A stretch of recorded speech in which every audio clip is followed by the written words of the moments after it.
Everybody, our by leadership of our respected President Professor Kamlesh Tiwari and Professor Rajesh Upadhyay, with inspiration from Professor Y.P. Munjal, API and ICP together is conducting beautiful masterclass across the country. For the eastern zone of this part, we conducted this masterclass every fortnight, Saturday evening. So to start with, I request our respected President, Professor Kamlesh Tiwari, to say few words to encourage our students. Then we will start the actual program. I would like to congratulate my friend Dr. Jyotimay Fall for being Dean elect of our association. And secondly, I will thank Dr. Nandini Chatterjee for helping me whole year for this quiz competition. Now, the PG students of West Bengal chapter are ready to present the case. So I will ask them to present their case. Thank you, sir. Can you hear me? Yes, sir. Yes, sir. Yes, sir. I can't hear you. Okay, sir. Thank you, sir, for your encouraging speech. Now we are going to yes. So today we will discuss a case of quadriparesis, which is very common and frequently given in the MD final year examination. Today we have a galaxy of the panelists. We have Professor M.K. Rai, who needs no introduction in this panel. We have Professor Sadhu Porua, also very much reputed. He is the professor and head of medicine of Guwahati Medical College. We have Dr. Mugundan, he is the professor of neurology from Stanley Medical College. Also, we have Professor Soumitra Ghosh, he is the head Department of Medicine of IPGM and SSKM Hospital. Also have Professor Nandini Chatterjee, he is the professor of medicine and very enthusiastic and editor and associate editor of a two important journal of our part. And also our president, we have the Dr. Arko Prabhu Chakraborty, who had played a very crucial role in explaining different clinical tools last day. Also he is present, and welcome Arko today again. Thank you, sir. And case will be presented by the postgraduate student of IPGMR, Dr. Bhattacharya. So first I request Dr. Bhattacharya, please share and present your case. Then we'll go for the discussion. Yes, it is showing. Thank you, sir. So may I start with the kind permission of all my esteemed teachers, sir? Yes, you start. Thank you so much, sir. Good evening, everyone. Good evening to my respected teacher, my peers here today. I am Dr. Bhattacharya. I am a third year PGT from the Department of Medicine, IPGM and SSKM Hospital, Kolkata. Sir, am I audible, sir? Yes. Okay, sir. With your kind permission, I would like to present a case on quadriparesis today, sir. So to begin with, my case begins with Mrs. X, who is a 42-year-old female patient. She hailed from Burdwan from West Bengal, and she was a homemaker by occupation. So she presented to us with a chief complaint of progressive symmetric weakness of all four limbs with sensory loss for the last 1 month and blurring of vision in the right eye for the last 2 months. Moving on, to describe her symptoms, I am first going to describe the weakness. So the weakness began acutely 1 month back in right upper limb and then involved both the lower limbs and left upper limb within a total span of 48 hours.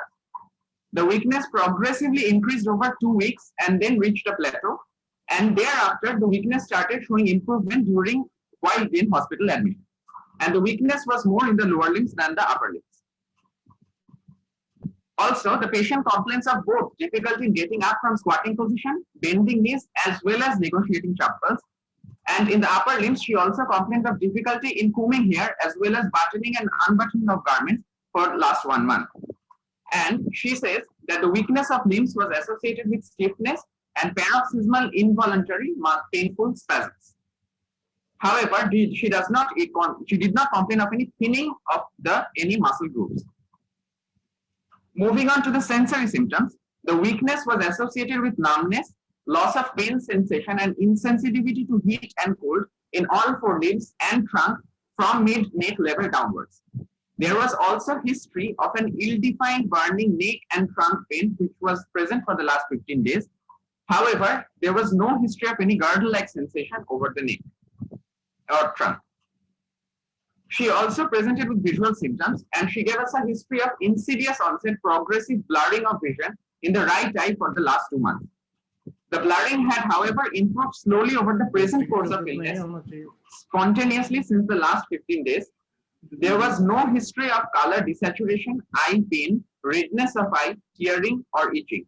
And there was no history of double vision at present. She also gave us some bladder and bowel symptoms, which was in the form of increased urinary frequency, urgency, and urge incontinence since the last 1 month. And history of urinary hesitancy and a sense of incomplete evacuation of bladder was also there for same duration. She complained that her bladder senses were impaired, and there was also a coexistent history of constipation for the same duration.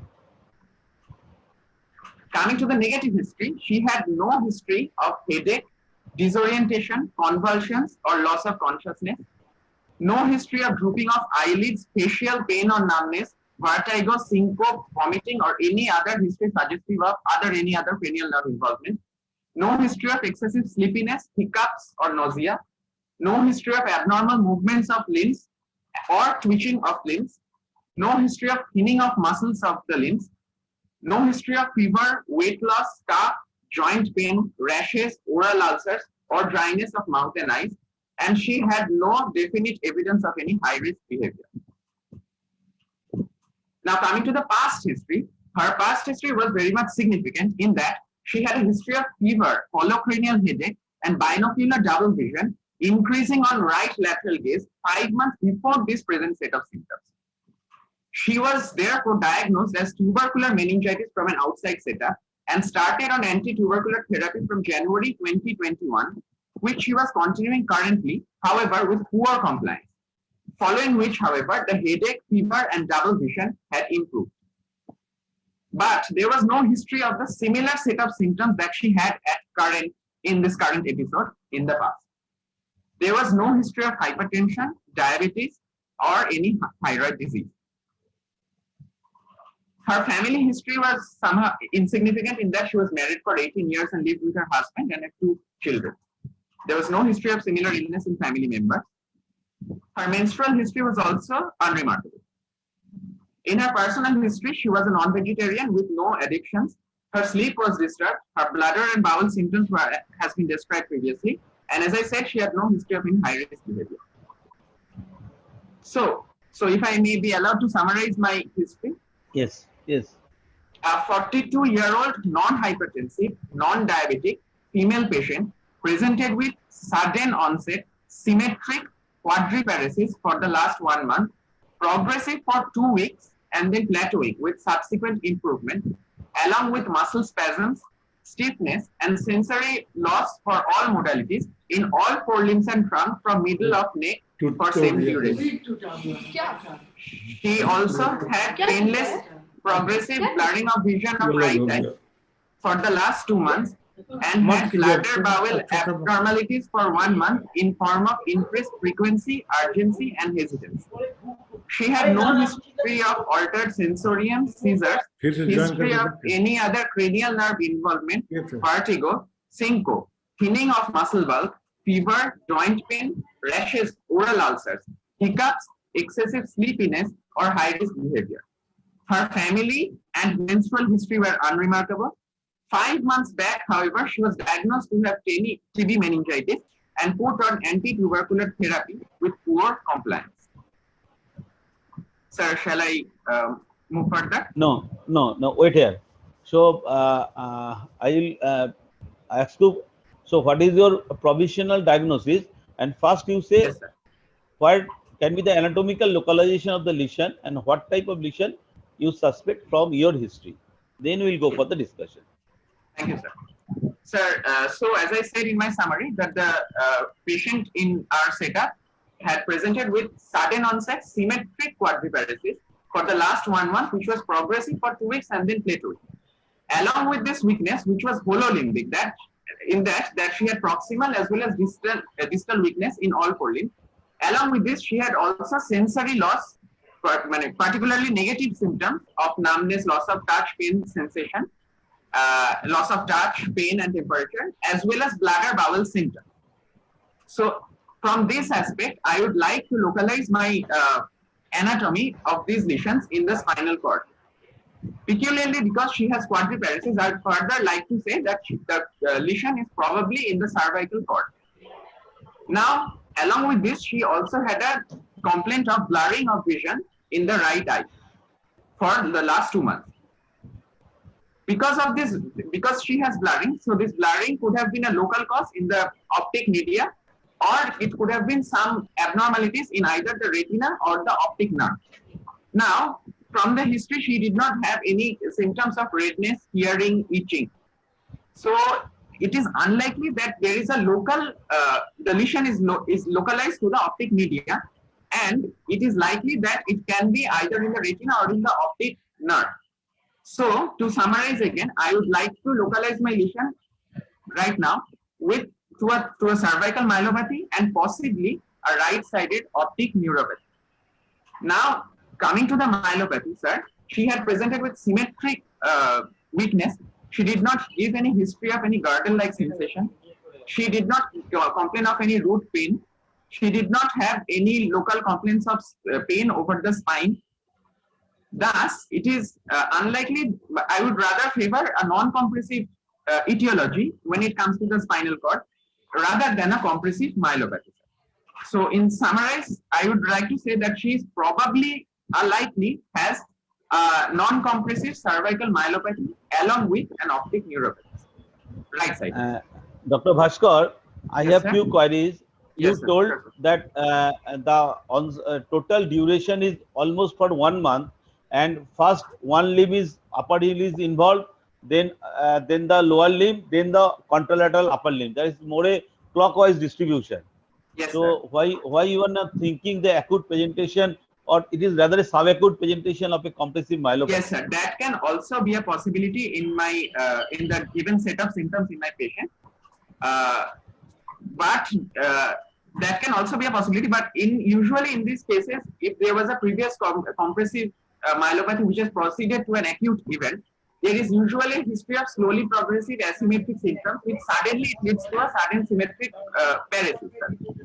There is usually a slow, prolonged history of an asymmetric weakness which develops over a period of certain days or weeks, and then it can lead to a certain symmetric, sudden quadriparesis.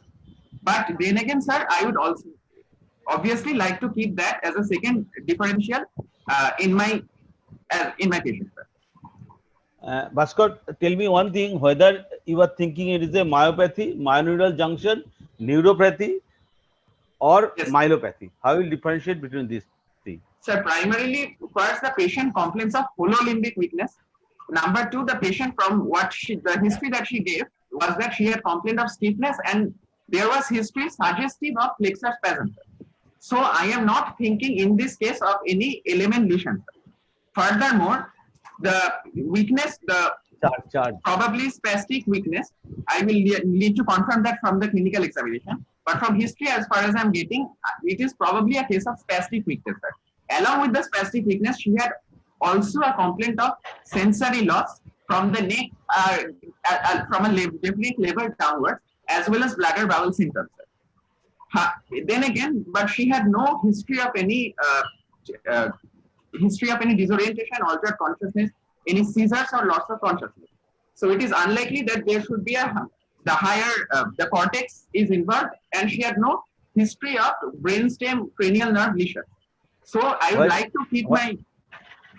What are the features if brainstem is involved? What are the features if the higher cortical centers or higher cortex is involved? Sir, if the higher cortical functions are involved, the patient may complain with. It is usually present in quadriparesis. It is usually present in bihemispheric lesion. So a diffuse lesion should be present. In that case, the patient will present with seizures, disorientation, loss of consciousness, sir, and there can be signs of frontal release signs, which I will come to in clinical examination, sir. And also features of the pseudovalvular palsy. And also, sir, features of pseudovalvular palsy like emotional incontinence, and so on, at least from history, sir. Sir, which was not there in my patient, sir.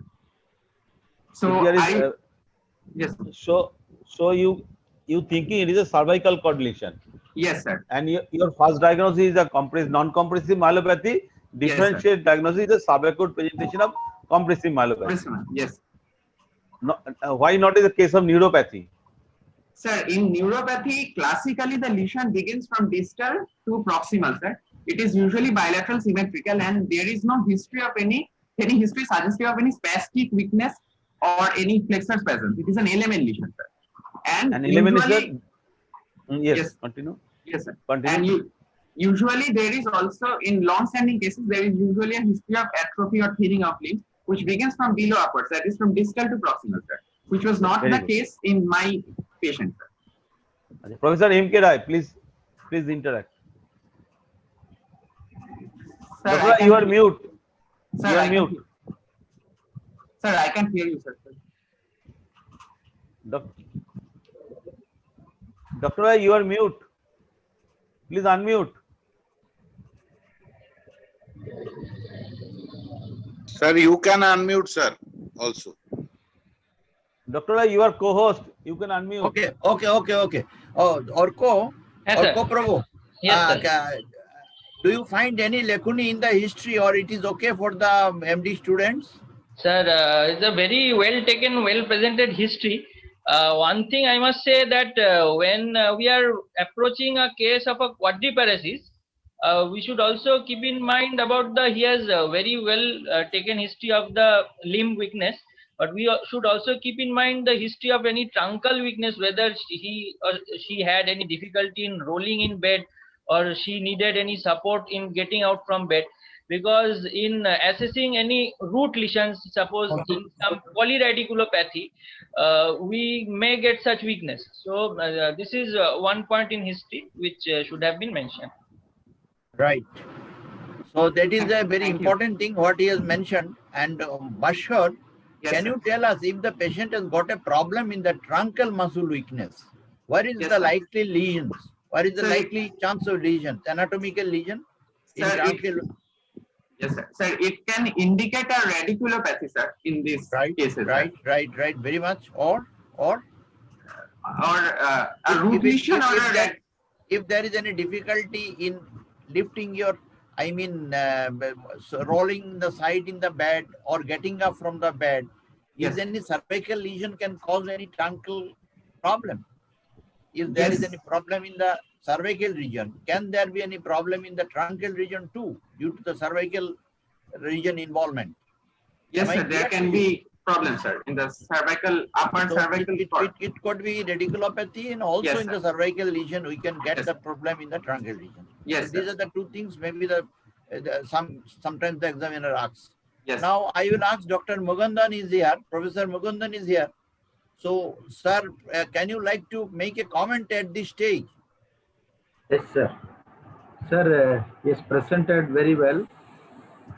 I think it is a spastic symmetric quadriparesis with almost all modalities of sensories are involved. He didn't say at from the middle of the neck, he says, and also there is blurring of vision. So probably a bilateral pyramidal tract involvement at the cervical level, and also the sensory tracts at the cervical level, both posterior column and spinothalamic tract. And in addition, patient has got anterior to chiasmal pathway because it is unilateral vision loss.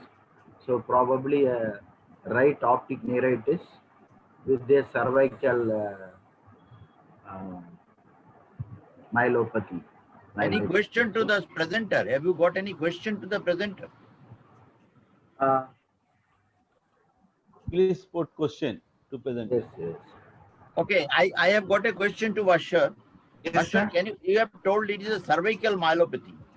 Yes, Non-compressive cervical myelopathy you have told. Yes, sir. And always you like to exclude a compressive pathology, even if it is a non-compressive. But in neurology, it is a dictum that one should exclude the compressive pathology too. So anyway, can you tell me which region of the cervical area is involved? It is the R5 cervical cord or lower cervical cord? What is your idea about this? In my patient, sir. Yes, yes. I've seen Yes. you, Bhaswar. Can you Yes. tell that whether it is the upper cervical cord or it is somewhere else in the lower region of the cervical cord? What is your, from the history? What is about Yes, the respiratory? What is about, is the patient, have you taken the history of any respiratory problem in this case? Yes, sir. She did not give any problem of any sort of any respiratory distress, sir. But I confirmed it with my clinical examination where I counted the single breath counting Right. test. I'm not going to clinical examination. Okay, What sir. I'm telling Okay, you, sir. he did not. From the Why? history, What is the significance of asking this respiratory problem in cervical cord lesion? Sir, the significance is because the C3, C4, C5 roots of the spinal cord supply the diaphragmatic muscles. So in case of a lesion that involves these roots, any one or more of these roots, sir, there can be diaphragmatic weakness which can lead to a degree of respiratory breathlessness or respiratory distress, sir. Very good. So, Very good. Very good. And So- so Yes. you like to place your lesion above? sir, I would like to place my lesion above C5, sir, because all the four limbs were, she was complaining of spastic weakness, sir. Very good. So, So you want to put it above C5. So Yes, sir. suppose the patient has got a C above C2, 3 like the lesion. Yes, sir. C2, 3 like lesion. Now Yes, what may be the things in the history? So, in case of a very high cervical cord lesion, like in C1 or C2, the patient can complain of some degree of occipital pain and neck stiffness, sir. He or she can complain of Lhermitte symptom where there is a pain, radicular pain shooting down from the back of neck while bending the head. She can complain, if it is in the region of foramen magnum particularly, the patient can complain of some degree of ataxia, some sort of nystagmus. Although that is a clinical. Yes, sir. we will come this in the examination part. We are discussing from history. Yes, See, sir. 3 history, 3-4 history is very important Yes, sir. in concern I'm with the describing upper that. cervical cord. Yes, sir. One is I'm just- the facial. Yes, Facial Yes, facial so sensation. I think he will be telling. He will be telling. Okay. He will Yes, sir, telling. He will definitely, he's a good boy. He will be telling. Tell From the history. Professor Pal is asking. Yes, sir. You I'm good. got the high cervical. What is about the facial area? Yes, sir. The facial area, the patient will complain usually of a balaclava type of loss over the face. Yes. Because the spinal tract of Why? Yes, the other day we have discussed it. Why this balaclava type of facial loss occurs? Yes, sir. Because the spinal tract of the trigeminal nerve will descend. The lower part supplies the more lateral half of the caudal part supplies the more lateral half of the faces than the proximal part, which supplies the more medial part of the face.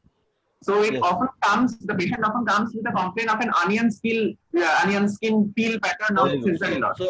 So make it very clear to the listener. So mainly the area of the oral area and the perioral region, mainly the perioral region and the nasal area. Yes, Okay, this is supplied by your rostral part, and your Yes. lateral part of the face is Yes. supplied by the caudal area. Yes, sir. So that this starts is actually it is just like a balaclava fashion or like a helmet fashion because Yes. it involves the caudal area first. As Yes. a result, this is the onion peel appearance like that. Yes, sir. So that is one.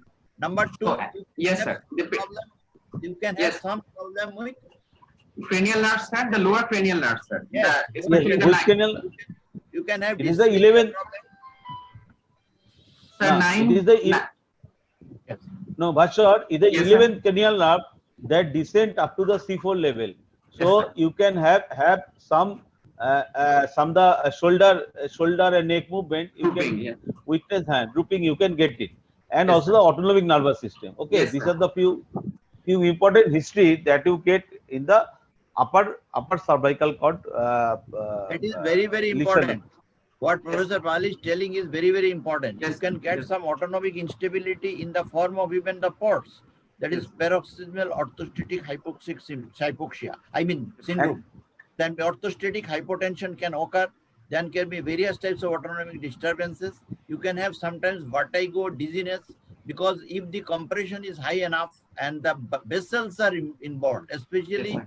the carotid which passes to the foramen transversarium, if there is any compressive lesion over there, you can get some amount of problem in the brainstem ischemia features. So vertigo, dizziness, etc. can happen. This is one. Yes. Number two is the facial area, the problem. The spinal accessory comes down. So you can get some weakness in the sternomastoid also. So you can ask him whether there is a difficulty in lifting the head from side to side or from just to bend it forward or not.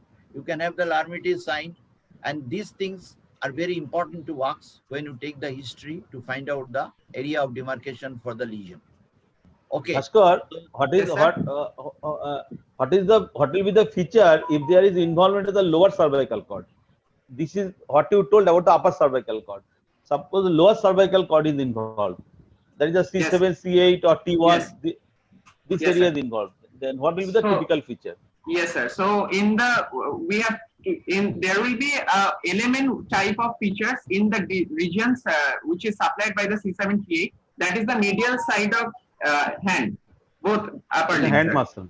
Yes, in the hand muscles, and there will be atrophy in some regions which will be supplied by the C7C8 nerve roots.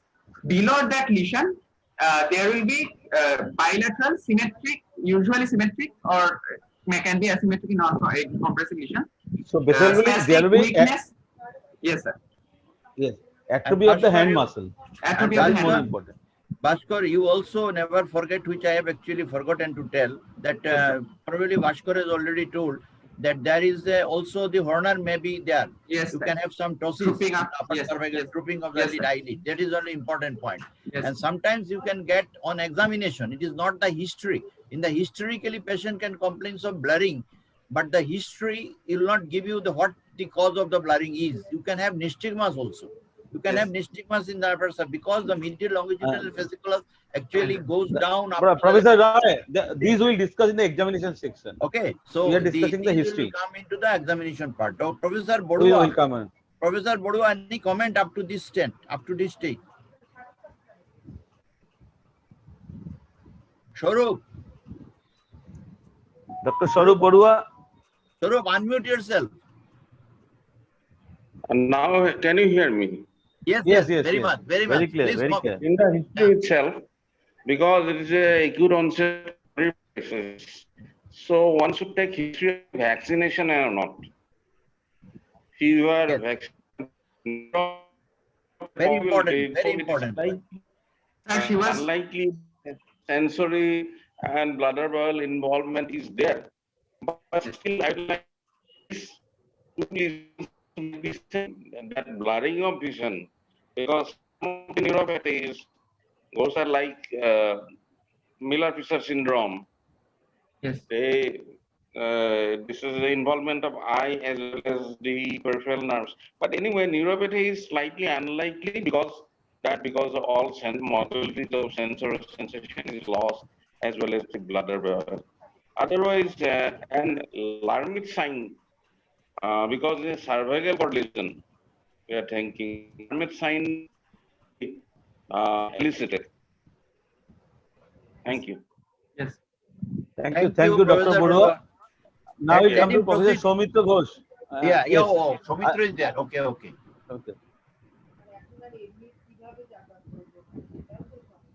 So, Dr. so far, Ghosh. what we have discussed, can you hear me? Yes, Yes. So, You just so far, make a short comment. so far we have discussed, it is a very beautiful case which had involved a spinal cord, particularly I think it is in the cervical cord, maybe in the middle portion, or it's a long segment in the cervical cord with this eye involvement. It's a special subtype, and definitely this vaccination history is important, what Dr. Boru has commented on. And let's see what is there in store, because this particularly this this myelitis, myelitis optica is a special subset, and we'll have to see is what kind of NMO spectrum disorder can come in the future as a diagnostic modality. So let's see. Let's come the examination part. So Professor Rai, you can continue. Thank you, Professor Ghosh. Thank you, Professor Ghosh. Before Thank you, going to that, Dr. Rai. I am coming to Orko for a few important issues for the recapitulation of the student. Let me. So, Dr. Orko. Yes, sir. Please, previously you also explained the dermatomes. now you the upper limb dermatomes explain to the student, and you tell why false localizing sign often found in cervical myelopathy. Sir, the dermatomes are from the C5 to the T1 if we go like this. So in the totally lateral aspect, if we come from the C5, then comes the C6. Actually, there are somewhere it's Show written in your own arm. In Yes, your sir. own arm, you show to the Sir, student. this part would be the lateral part would be the C5, the lateral part of the arm. Then it extends into the C6. Then if we go, that the thumb over here is supplied by the C7. Then comes the middle finger, and it's supplied by the C8. And the ulnar border, from the ulnar border of the little finger, it comes to the T1 up to the middle side of the elbow. Then a small patch over here is maybe supplied by the T2 part also. And I the think chest, it can be little modified. Yes, sir. I mean, some kind of overlapping is there. I think Professor Rai is there and he's the final judge. in the supraclavicular region is a C3, C4, Yes. and the occipital is C2, and C2. supraclavicular is C3, C4. So in the chest, C4, and here T3, T4 will come closer. So very, Orko, I'd like to be a little Yes, bit it has to clarification be I want to make. it is to be modified. See, here the deltoid is here. So that is considered to be C5. C5. Okay. C5. The back of the head, he has already told about the C2. Okay. Now the deltoid is C5.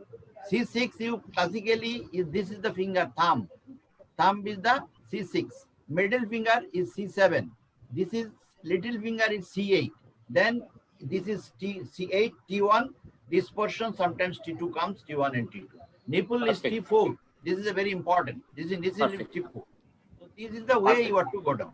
So I think, and another important landmark we started the other day, we discussed the T10 is a very important. That is the umbilical region. Inguinal is L1. It's a very important. This Inguinal ligament. inguinal area. And lower limb we have already discussed. Yes. So these are the areas one should know because they can ask you in the time of examination. Before going to the case, Dr. Rai, Professor Pal, yes, please go ahead. You just try to recapitulate one thing, asking the student. I think Bhaskar should tell how, before you enter, how to distinguish between compressive and non-compressive. Yes, this is very important. Bhaskar, question Yes, is sir. how will differentiate between the compressive myelopathy versus non-compressive?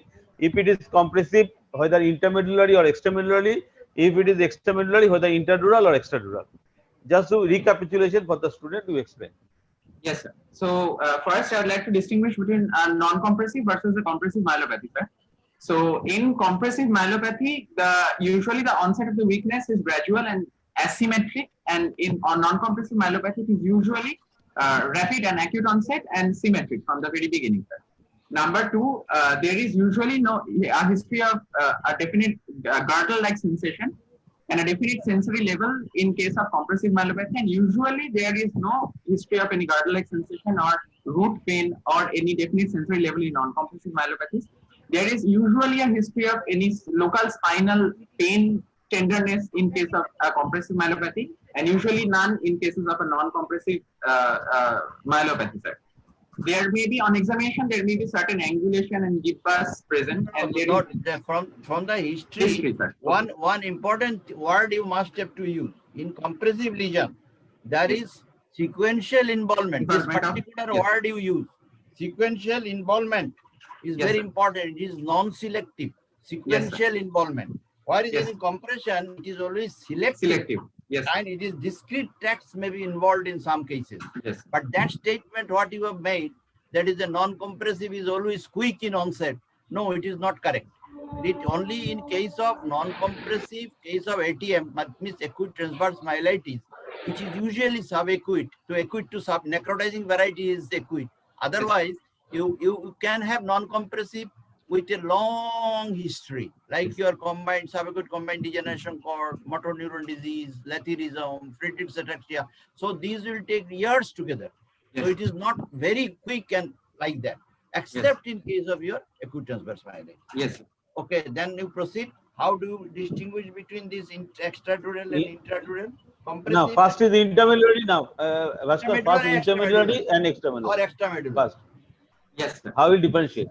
Yes, sir. Between intramedullary and extramedullary, in extramedullary lesion, in extramedullary lesions, there is often a history of a root pain, definite root pain. In intramedullary lesions, it may be replaced by a ill-defined burning pain.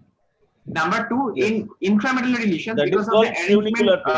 of tract, funicular pain. Yes, sir. In coming back, if between in intramedullary lesions, the weakness is often descending in type, whereas in extramedullary lesions, the weakness is often ascending in type. From the same, Bhaskar, make it simple. In extramedullary lesion, first because of sacral fibers Yes, sir. laterally, so And- that is why the distal limbs are coming fast, gradually Yes, sir. coming to the upper limb. Whereas inside is the cervical, so in intermedullary, first the upper limb, then is gradually going to the lower limb. Okay. yes, sir. And in So intermedullary, bowel bladder and autonomic function will be affected first, Early. followed Yes, by sir. sensory motor. In extramedullary, motor sensory, followed by autonomic function. And posterior Yes. column will be affected late in intermedullary, posterior column Yes. will be affected early in extramedullary. Yes, sir. Okay. Can I make a small request? Yes, yes, yes, yes. So 3 overseas friends are there from UK. One is Professor Singhal, one is Professor Parthurai, and one is Dr. Rahul Dev Sarkar. So can we add them Yes, in also- the panel? And so, yes. Also make them join as a panelist, make them co-host. Dr. Parag Singhal, Dr. Rahul Dev Okay. Sarkar, and Professor Parthurai. They are from UK. They have Yes, joined yes, us, yes, and yes. we'll be happy Yes, to yes, yes. have their interaction. Yes, yes, yes. I already instructed. And regarding the intradural and extradural usually the benign lesion, so have a long course. Yes. But extramedullary, extradural, acute or subacute, trauma, tumor, tuberculosis, 3 common etiology. So Yes, there will be more root pain, more Yes, gibbous, tenderness Yes, in the bony area, Yes. spine. This will be present. So this is the Yes, sir. common. So now Yes. another very important One history point I regarding like to add, Jatin, Yes. just one point Yes. you add. The extradural space is actually very small Immediate. space. Yes. So as a result, the paraparesis or quadriparesis, whatever you can say, in extradural lesion, it becomes symmetric earlier than that of your compared to those of intradural lesion. Intradural, it takes long time to become symmetric, but extradural Yes, space yes. is very small, so it becomes quickly quickly becomes symmetry. So now we are coming to Professor Chatterjee. Professor Chatterjee, regarding the sensory symptom in cervical myelopathy has some typical different type of dissociative anesthesia we get. Can you explain to the students what are the different type of dissociative anesthesia we see in neurological practice? Yes. Now, dissociative sensory loss can have a typical pattern where there are a dissociation between posterior column sensations and the spinothalamic sensations, and a number of conditions can lead to this. Bhaswar and all the students are aware of that. I'm just repeating. One is syringomyelia, as we know, where the posterior column sensations are preserved, but the pain, temperature sensations are lost early. But there are also other conditions where this may happen. One of them is the lateral medullary stroke or lateral medullary syndrome, where you can have a contralateral loss of spinothalamic sensations of the body, and ipsilaterally in the face, because of the involvement of the spinal nucleus of the trigeminal, you get a loss of pain temperature. But again, you don't get loss of fine touch. Apart from this, we have the case of anterior spinal artery thrombosis, where again, the posterior column sensations will be intact, but the spinothalamic will be lost. Also, another entity like the Brown-Séquard syndrome can be mentioned in this list. Okay, over to sir. Yes, there are few other example of the dissociative anesthesia one happens in the that I told that in case of trigeminal, because of the touch sensation processed directly in the medulla, but pain and temperature descend, then go up and join in the medulla as a trigeminal lemniscus. So in the upper cord lesion, there will be loss of pain and temperature loss in the face, but touch will be preserved. Another very interesting is the parietal lobe lesion. There may be position sense will be more deranged than the vibration sense. So parietal lobe lesion, so there will be loss of position sense, but vibration sense will be more or less preserved. So these are the again can also happen in diabetes also. Vibration sense is more lost in peripheral neuropathy rather than the position sense loss. So these are the same can happen in stapes dorsalis also, though nowadays we don't see the dissociation between the position sense and the vibration sense. So in neurology, there is a different modalities of dissociative anesthesia is present. So And Dr. add may we proceed? another Yes. two things add Jyotirmoy, Yes. that is the your Yes, very good. amyloid neuropathy, and as well as your sometimes you can come across in leprosy. Leprosy. So that is very important. Students should remember, because that is a dissociation of the small fiber and large fiber. So that these are the conditions: diabetes, amyloid, leprosy. These three things should be told. So these are the ways center to the periphery. These are the ways of dissociated sensory loss as described. Nicely described. I think he should proceed, or shall Yes, we? yes. Yes, then we will ask question from Dr. Bhattacharya and other people from Liverpool when they come to the. I mean, after examination, we will ask. No, after examination we'll come to them. So Dr. Shomita Ghosh, make them co-host. Dr. Ghosh, make them co-host. Bhaswar, proceed. Yes, sir. I am not the co-host, so I cannot add them. No, you can add. I make you co-host. Okay, You see, I have make you co-host. You can make them co-host. Okay. Bhaswar, you proceed. Yes, sir. Bhaswar, you proceed. Yes, sir. Thank you, sir. So, to move on, I kept my anatomical localization as well as described. It was a spastic weakness. There were sensory symptoms, and there was no history of mental obtundation. So it was likely a cervical myelopathy with a query optic neuropathy, which I will be able to further elucidate in my clinical examination. So as the discussion proceeded, so it was we thought of a non-compressive myelopathy, or as a second differential and acute presentation of a compressive myelopathy. Then what about the etiology?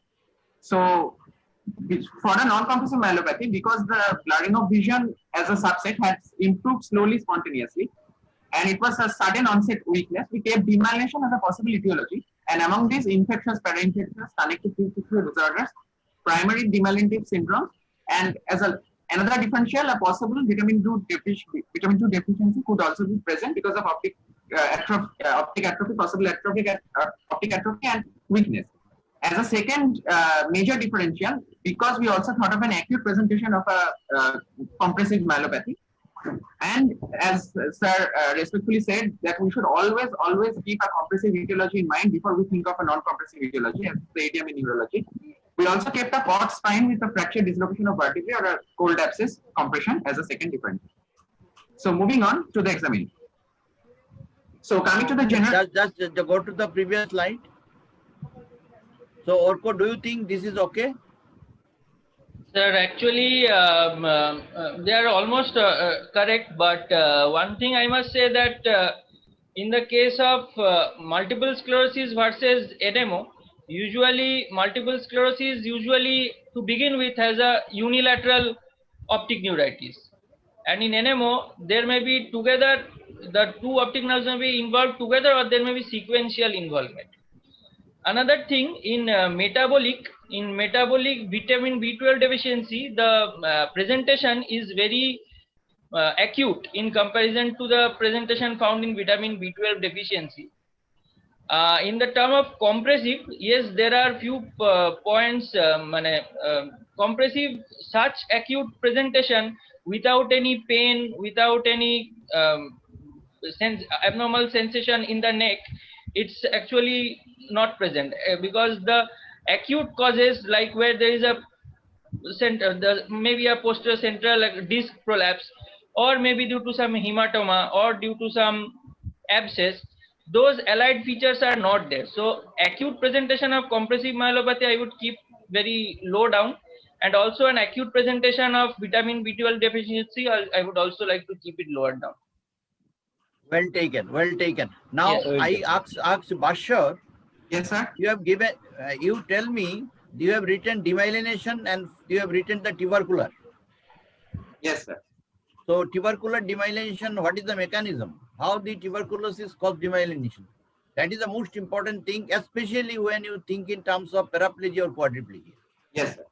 So in tuberculosis, Is it very common? Number one.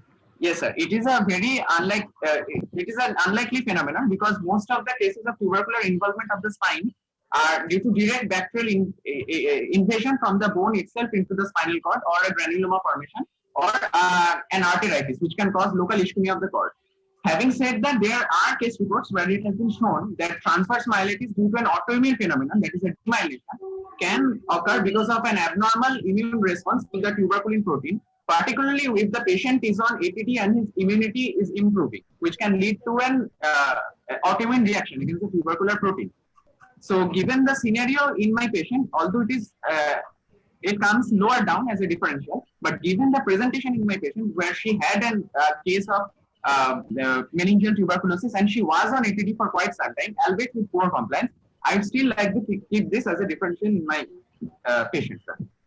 Thank you. Very good. Now the thing is, one thing I like to only add, this is a very, I mean, it's a very important things to know that in tuberculosis, the way of spinal cord involvement, maybe the 4 things you have already told, how it can be involved. It can be an abscess, it can compress, it can be a frostbite, it can be a fracture, it can be tubercular arteritis.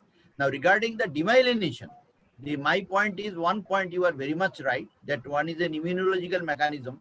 And number 2, never forget one thing, that is that tubercular bacilli itself can invade the blood vessels and that they itself can cause some necrosis of the spinal cord. So that is the very rare case reports. There are few case reports all over the world. So these are the 2 ways you can have demyelination in tuberculosis. Thank you. Proceed. Thank you, sir. So I'm moving on to the examination of the patient. So very coming good. to the Proceed. yes, sir. General So, yes, sir. So in general examination, the patient was alert, conscious, and cooperative, oriented to time, place, and person. Her GCS was 15 by 15. Her build was average. Her weight was 56 kg, height 155 centimeters, and her BMI was 23.3. How you have measured weight? Sir, I did it from the record, sir, because I could not make the patient stand. So I noticed the last weight I got in January. Yes, sir. Okay. Yes, sir. So her faces were normal. Her decubitus was supine. She did not have any pallor, cyanosis, icterus, clubbing, or edema. No distended neck veins or any lymphadenopathy was found either in the cervical region or anywhere elsewhere. She was afebrile at present. Her pulse was 90 per minute of regular rhythm, normal volume, with no special character, no radioradial or radiofemoral delay, and all pulses were equally palpable, bilateral. Her blood pressure was 126 by 80 millimeters of mercury, and there was no postural drop. How you have measured the postural drop? Sir, I could not measure, I could not make the patient stand up, so I made the patient sit up with help for 3 minutes, and then I measured the BP after the patient was in supine position. From supine, I made her sit up, and yes, sir, but there was a back. Why you have measured the postural drop? Because, sir, there could have been, like I said, like it was discussed in cervical myelopathy, particularly in upper cervical cord lesion, there can be some autonomic disturbances, and we also, as a routine evaluation in all neurological patients, we should check for a postural drop of BP to exclude autonomic dysfunction. Sir. See, Bhaswar, it is not very easy such a quadriparesis patient to for the stand up, maybe with the help, and to measure the postural drop. Rather, in such a patient, we should explore other avenues to assess the autonomic dysfunction. That will come later on. What are the modes of examination of autonomic dysfunction? Will come later on. Okay, proceed. Yes. So coming to the neurological examination proper, her higher functions were normal, her memory and speech were normal, she had no meningeal signs at present, her spine and cranium was normal, and her height to neck ratio came to be 11:1. So stop here, Steve. Now I request Professor Chatterjee, the neck examination when a student is describing a cervical myelopathy, neck examination has an immense importance. So how the student will examine the neck is the anthropometric measurement, number 1. Number two, he told no meningeal sign. So, so regarding the neck rigidity, what is the method of examination of the neck rigidity? And from the three conditions, Parkinsonism, meningitis, and spondylitis. In three conditions, there will be neck rigidity, and how we will differentiate between the conditions. So, two issues you explain to the student. Professor Chatterjee, please. Yes. Actually, during general examination, we examine certain things in the neck. However, in neurology, there are certain extra aspects which you should keep in mind. Though in our patient, maybe you are not thinking in those lines, still, for the sake of discussion, I'll say that when you examine the patient with quadriparesis, first you see the inspection of the neck, and certain measurements are important. Whether the hairline is low, which is actually defined when the hairline is beyond the C4 or at the level of the C5 vertebra, that is the low hairline. Another is whether there is webbing of the neck and whether the neck is short. Now, short neck is said to be present when you have made a ratio of the height is to the length of the neck and it exceeds beyond 30. Now, regarding the second part of Professor Pal's query about the neck rigidity, as you know that neck rigidity we see if we are suspecting that the patient is suffering from meningitis. In that case, if you try to put the hand beneath the patient's head and make his chin touch the chest, if you attempt that, there will be a resistance because the extensor muscles are more rigid. Whereas, even in a patient who has cervical spondylitis, there can be rigidity. So one way of differentiating clinically is that if you try to rotate the neck or do the lateral movement of the head, then there will be resistance in case of spondylitis, which may not be, which is not seen in meningism. Also, some degree of rigidity can be seen in extrapyramidal lesions.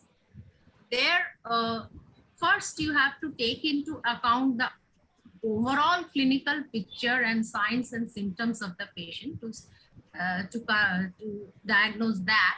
Moreover, it is said that I think Professor Rai will help me in this, whether the flexor muscles has a more rigid state than the extensor muscles. Excellent. Very good. Very good. Excellent. This knowledge is very important.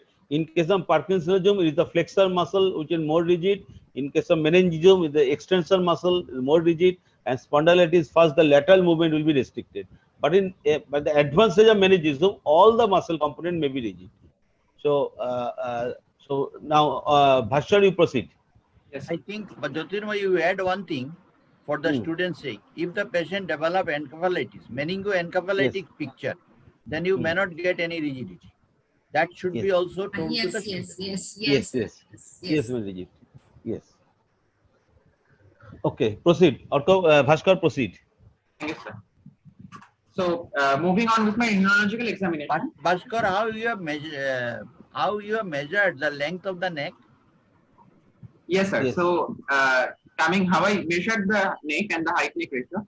So, obviously, sir, I could not make the patient stand in this case, sir. But ideally, in such cases, the patient should be standing against a vertical background, which is straight, and the height total should be measured from the vertex to the heel of the patient, sir. That gives us the total height.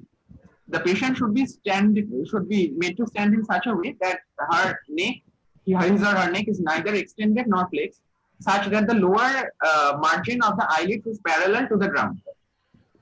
Now, after we have got the height, we measure the neck, which is from the occiput, the basic occiput, to the first spinous process, which touches the back of the patient, which is the vertical plane, which is usually in the region of C7. So from the occiput to C7. C7. C7. Yes, C7. Minus. yes, sir. Very good. Very good. Very good. Proceed. Very good. Very good. Very good. Proceed. Okay. Proceed. So coming to the neurological examination of the cranial nerves, her visual acuity was diminished in the left eye 6/9 and 6/18 in the right eye uncorrected. Visual fields were normal by confrontational perimetry, normal color vision bilateral. No relative apparent pupillary defect was present in either eye. In fundoscopy, however, it showed a right-sided hyperemic disc with blurred optic margins. Her extraocular movements were full and free bilaterally. Her pupils were bilaterally normal and reacting to light and accommodating. No nystagmus was noted in the patient. And there was no signs of any other cranial nerve pulses in the patient. Okay, Bhaswar, what is RAPD? What is the RAPD? Yes, sir. Yes. Yes, sir. RAPD is relative apparent pupillary defect, which is usually an early sign of an optic neuropathy in a very early stage. It's a very early marker of optic neuropathy, sir. It's a partial nerve damage. With a partial nerve damage, sir. So with an RAPD, sir, it is, sir, shall I explain how to test? Yes, yes. Suppose in right optic nerve is partially damaged. Okay. In my right optic nerve is partially damaged. Now we proceed how we will examine. Sir, first I would like to illustrate briefly the anatomical basis of this reflex. So, sir, the afferent goes via the optic nerve. It passes through the optic tracts and it enters into the pretectal nucleus, where it innervates the bilateral Edinger-Westphal nucleus, and from there the efferent nerve is carried by the third nerve, which connects to the ciliary ganglion, and from the ciliary ganglion, the short ciliary nerve supply the constrictor muscles, pupillar constricting muscles bilaterally. So the afferent limb of this reflex is formed by the optic nerve, and the efferent is formed by the third nerve. So coming to normally, sir, when I'm testing for RAPD, I take a patient to a semi-dark room, and we use the swinging flashlight or the torchlight test, sir. So when bilateral eyes are normal, what happens is when I test for RAPD, when I shine a light in this eye, for example, my right eye, there will be both direct and consensual constriction of both the pupils, sir. And the same process is repeated when I take it to the other eye. However, in RAPD, sir, if this eye is normal, sir, when I'm flashing my light in my right eye, there will be both direct and consensual constriction in both the eyes. However, when I take the torch over to the diseased eye, that is the eye where I suspect that RAPD might be, because the afferent limb of this reflex is disrupted, the pupils will, from a constricted state, will either stay that way or not constrict further, and can also dilate further. Plus, the consensual. Orko, Bhaskar, you explain why when you are putting flashlight in the abnormal eye, yes, sir, eye having the partial damage of optic nerve, the pupil instead of constriction rather dilate. That is the issue. Yes, sir. Because, sir, there is partial optic nerve damage, sir. So in a case of RAPD, sir. So when I'm shining a light in the diseased eye, sir, the afferent limb of this reflex is being lost, sir. So the pupil, even though the light is shown and the light is shown, there is no constriction of that eye, as well as there should be no consensual response of the other eye, because the afferent supplies both the efferent limbs of the loop bilaterally. So instead of just I add one line. Yes, when sir. you are putting the flashlight in the eye having the partial damage of optic nerve, Yes. the eye is perceiving as if it is a dim light because Yes, of the okay. partial Yes. damage. Yes. Because just before you put a light in the normal eye, so the diseased eye get a consensual reflex from the normal amount of light. But Yes. now the abnormal light, he thinks that it is a dim light, less light is coming. So rather than constriction, so it is dilating. There is a relative. Yes. Light is falling, but it is relatively less because of the partial damage. So Yes. there will be swinging, one constriction, one dilatation, one constriction, one dilatation. But both time you are giving light, ideally should be both time constriction. But Yes. here you are getting one dilatation, one constriction. Yes. Okay. Yes. So This is called Marcus gun pupil. These are Yes, sir. features of the partial optic nerve damage. Yes. Yes, proceed. Sometimes you can get it also some retinal problem also. Yes, sir. Yes. So you can get not only it's a monopoly of optic nerve, but Yes. even if the retinal Retinal. detachment, some acute Yes. angle glaucoma, you can get like that. That should be remembered. Okay, you Yes. proceed. Yes, you proceed for the next. Yes. Sir, I'm moving on to the examination of the limbs, sir, and trunk. Yes. So there was, I examined that there was no atrophy fasciculations noted over either of the limbs or trunk. Coming to the power, the upper limb showed a uniform weakness of 3/5 around shoulder, around elbow, and around wrist and fingers. And the lower limbs showed a weakness of 2/5 around hip, knee, and ankle. The tone, however, was increased in all four limbs with no ankle or knee clonus. Coming to the reflexes, the deep reflexes showed that the bilateral biceps, triceps, knee, and ankle jerks were exaggerated. The superficial reflex in terms of the abdominal and perineal reflexes were absent in the patient. The plantar response was, however, bilaterally extensor. In the sensory examination, there was reduced senses of fine, crude touch, pain, temperature over all four limbs and trunk, and lower limbs were more affected than the upper limbs in this case.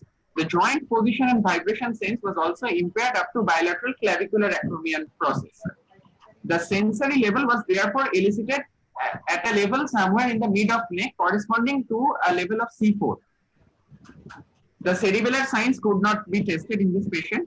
In the autonomic system, the bladder bowel, as I said, she complained of urinary urgency, frequency, nocturia, as well as some amount of hesitancy. The pulses showed that there was no irregularity and there was no tachycardia or bradycardia noticed. As I said, there was no postural drop of blood pressure, and she did not complain or give any history of inappropriate sweating. In the other aspects, there was no evidence of any Horner syndrome in my patient, no frontal release signs, the jaw jerk was absent, and the single breath count of the patient, as I said, was 18. Hold there, Bhaswar, hold there. So now I'm coming to Dr. Orko. Dr. Orko. Yes, sir. Yes, sir. Last day you beautifully explained two clinical methods, one plantar and one something else, I forget. So today, regarding the vibration sense examination, there are some pitfalls in examination of the vibration sense. Can you explain to the students? Yes, sir. How to proceed for the vibration sense and what are the pitfalls, common mistakes? Actually, vibration, most notably, we know that it's carried by the large fibers, and then they travel to the posterior cord. So, when using for a vibration sense, we should usually have a tuning fork with us. And one thing we have to explain to that patient that this is a very common mistake, that what is the vibration. For that, we have to first hit the tuning fork against a hard surface, not actually a hard surface making a sound. Usually we use the elbow, the ulnar border, and we hit over there, and then we have to place in a suspected normal area of the patient, like suppose in the forehead, a little to the side, and to explain him and understand this is not the touch we are asking, that this is the actually the vibrating of the tuning fork you should be sensing. Very good, very important. Yes, sir. After we are sure that patient has understood about the vibration, then only we can go for testing. So what should we do? We should go totally distally, and actually from distal to proximal we should come tracing the bony landmarks. So the usual bony landmarks are the base of the first metatarsal, then going to the tubular tuberosity, then we have both the malleoli, the medial and the lateral malleoli. Then we can trace up above the tibial anterior border of the shin, then go to the knee. After that, we can test in the anterior superior iliac spine. Then what we can also measure the sensory level of vibration. How should we do that? That we should go through each of the spinous processes of the vertebra and ascend up to a point where the patient cannot feel the vibration at all. Use of a tuning fork, usually a 128 or a 256 hertz tuning fork should be used in assessing the vibration of a patient. Yes. So few points I will add. So Yes. we'll start from distally. Suppose we started from the great toe, and suppose patient say now I am not getting the vibration. Then we'll move the tuning fork either to the opposite same point or proximally. Transiently vibration can be felt, but if the vibration persists, moving to the proximal side or opposite limb more than 3 to 5 seconds, it is Yes. considered significant. Or Yes. transient just feeling of vibration is not significant. But if persists more than 3 to 5 seconds in the opposite limb in a similar position, then it is told, can be told that the previous limb vibration sense is impaired. This is this is one important. And if you get the sequential loss, suppose you are getting up to the medial malleolus vibration loss and above it is present, more suggestive of the peripheral neuropathy. But if you get the whole limb is lost from a certain point, that suggests more of the myelopathy. Got you. So vibration cells can give some idea whether it is a peripheral neuropathy or it is a myelopathy in this way. Very good, I mean, explanation.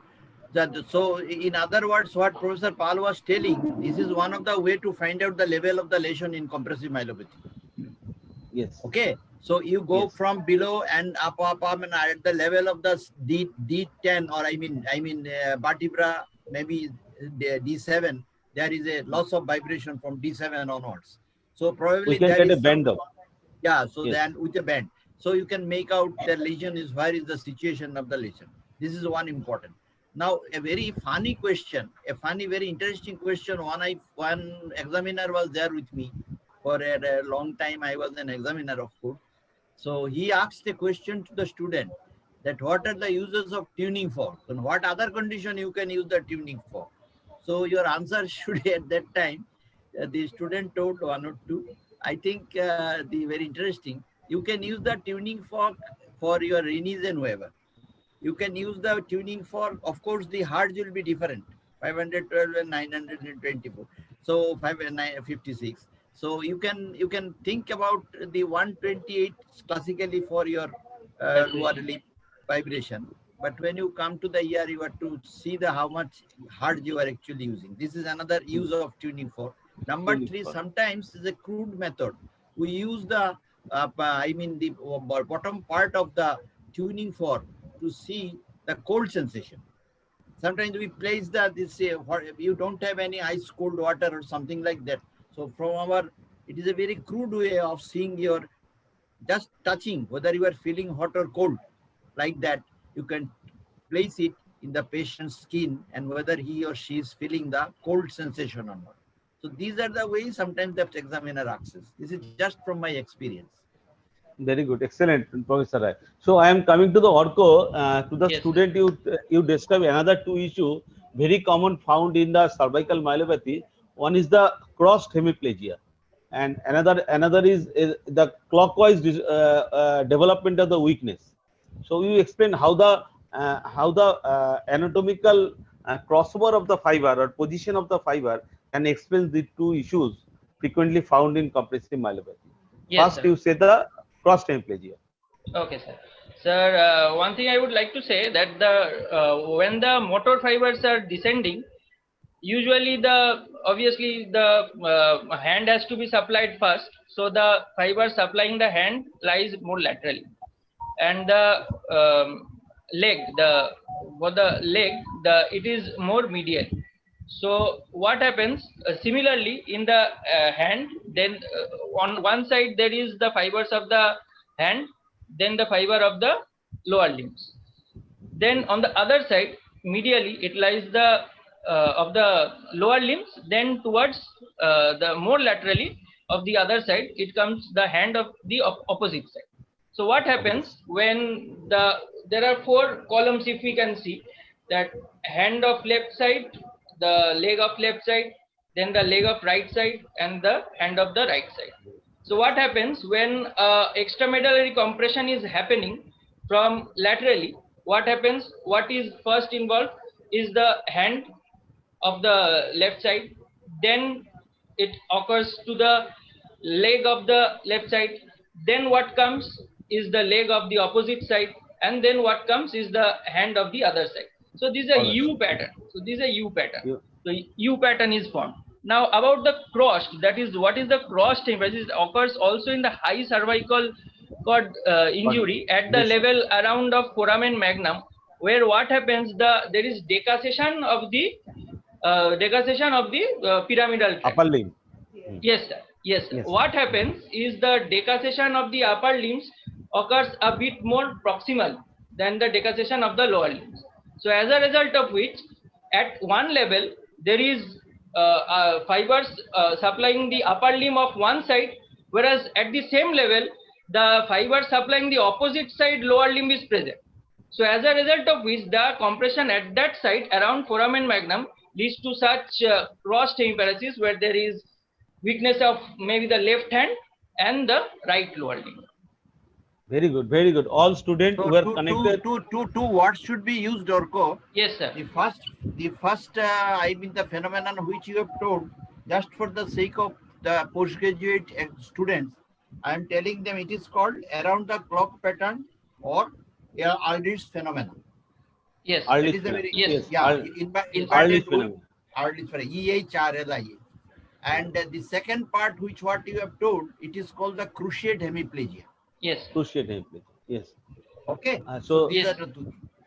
This is very important. Cruciate hemiplegia and Ehrlich phenomena. All students should remember. Okay. And next time coming to Dr. Mukundan. Dr. Mukundan. So another very important issue for any myelopathy is the bowel bladder dysfunction. Can you briefly explain the control of the bladder physiology and what are the how Dr. Mukundan connected? Yes, sir. Yes, yes. And what are the bladder abnormality we get in myelopathy? Sir, for the exam point of view, I just discussed. Yes, yes. From the exam point of view, important exam point of view, bladder Bladder control is- and pathology. Bladder is supplied by parasympathetic system and sympathetic system and the local the somatic nerves. The parasympathetic, we have S2 to S4. It supplies through pelvic nerves and acts as motor nerve to detrusor muscle and transmits sensation from bladder, suburothelium and detrusor. Whereas the sympathetic system, that is T11, 12, L1, L2, supplies via hypogastric nerve through pelvic plexus. The local supply is through pudendal nerve. Then we have the cortical center in the frontoparietal region and also pontine micturition center. So what happens if the bladder fullness sensation passes through pelvis and pudendal nerves via S2-3 spinal segments to periaqueductal gray matter, and this mediation is to the median pontine micturition center, which in turn signals the detrusor center through pelvic nerves and the bone of nucleus to the pudendal nerves.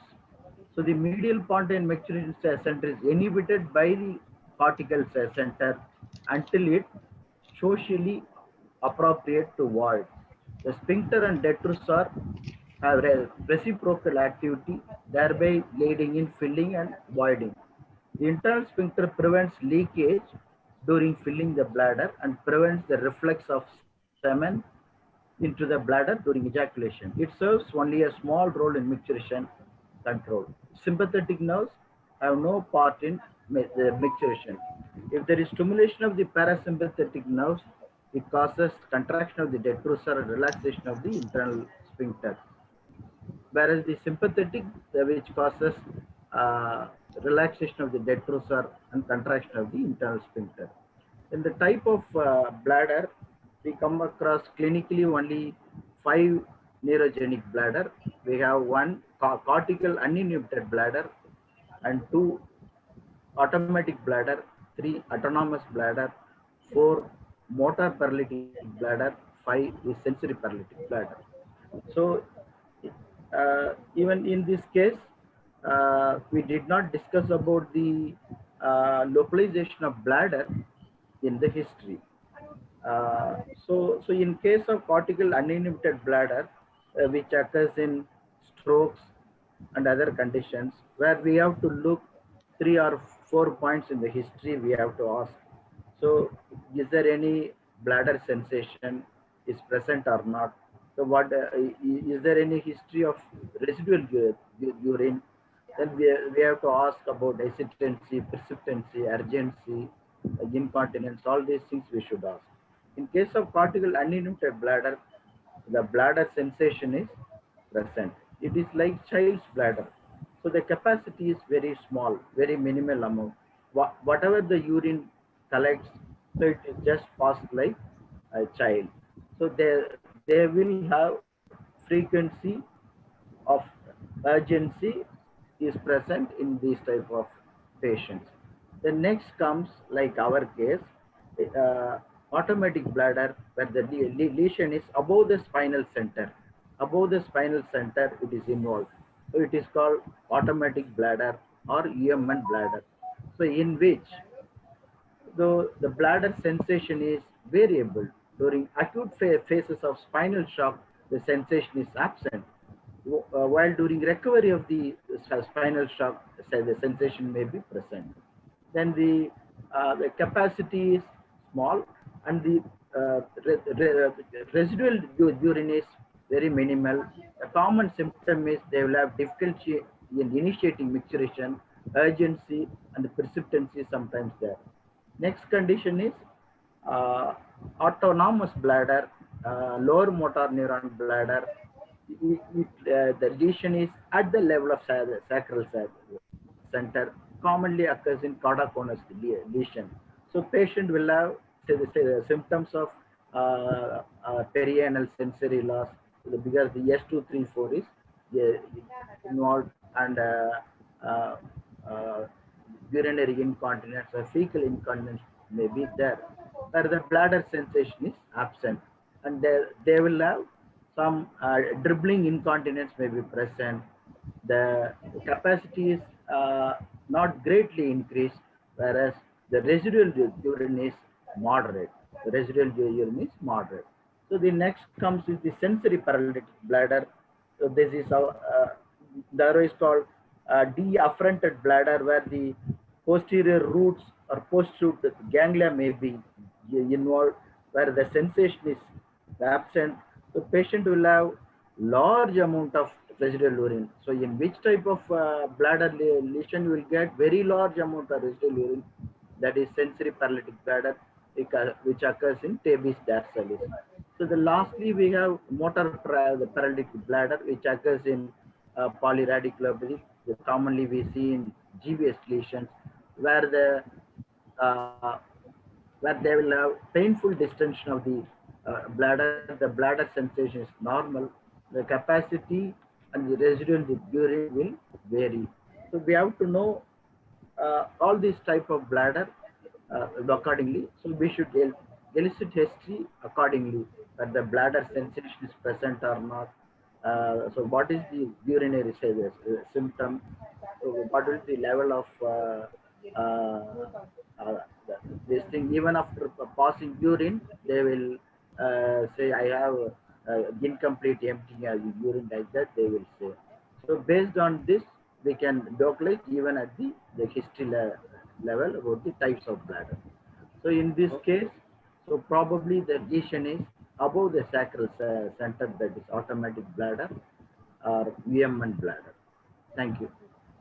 Thank you, Dr. Mukundar. You have nicely explained, and you are also a very good writer. I request you give a write-up, the bladder dysfunction in neurological disorder, and I will publish in JIMA, Yes. and every student can read it. Yes, So sir. next month I need from you from this, or I will publish in my another journal, Bengal Physician Journal, your Yes. article.